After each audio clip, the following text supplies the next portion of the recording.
Friends, ఇప్పుడే అందిన వార్త. రాష్ట్రంలో ఘోర విషాదం. టాప్ నేత కుటుంబం హత్య. ఈ విషయాలన్నీ తెలుసుకునే ముందు వీడియోని పూర్తిగా చూడండి. అప్పుడే మీకు పూర్తిగా అర్థమవుతుంది.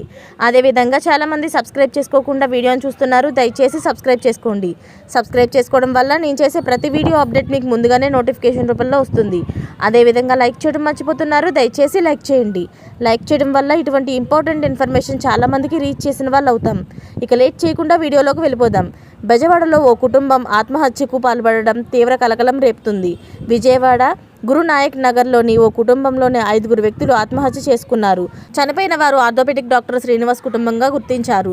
మృతుల్లో భార్య, భర్త, 2 పిల్లలు, ఒక వృద్ధురాలు ఉన్నట్లు గుర్తించారు.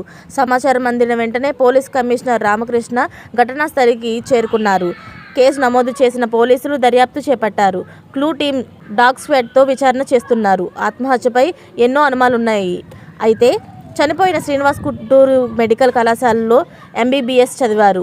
ఏడాది క్రితం శ్రీజ హాస్పిటల్ను ప్రారంభించారు. అయితే ఆసుపత్రి సరిగ్గా నడవడం లేదనే ఆందోళనలో శ్రీనివాస్ డిప్రెషన్కి వెళ్ళినట్లు తెలుస్తుంది. 2 రోజుల క్రితమే ఆసుపత్రిని శ్రీనివాస్ వేరే వారికి అప్పగించారు. కాగా ఇంటి బయట చెట్టుకు ఉరి వేసుకొని శ్రీనివాస్ ఆత్మహత్య చేసుకోగా 4 కుటుంబ సభ్యులు గొంతు కోసి చంపినట్లు పోలీసులు గుర్తించారు. అయితే శ్రీనివాస్ కుటుంబ ఆత్మహత్యపై పోలీసులు అనుమానాలు వ్యక్తం చేస్తున్నారు. 4 హత్య చేసి శ్రీనివాస్ ఆత్మహత్య చేసుకున్నాడా, లేక అందరినీ ఎవరైనా హత్య చేశారా అనే కోణంలో పోలీసులు దర్యాప్తు చేపట్టారు.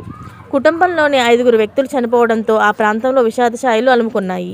ఇలాంటి లేటెస్ట్ అప్డేట్స్ అన్ని మీరు ముందుగా పొందాలి అనుకుంటే ఛానల్ని సబ్స్క్రైబ్ చేసుకోండి. అలాగే పక్కనే ఉన్న గంట సింబల్ని క్లిక్ చేయడం మర్చిపోకండి. Thanks for watching friends.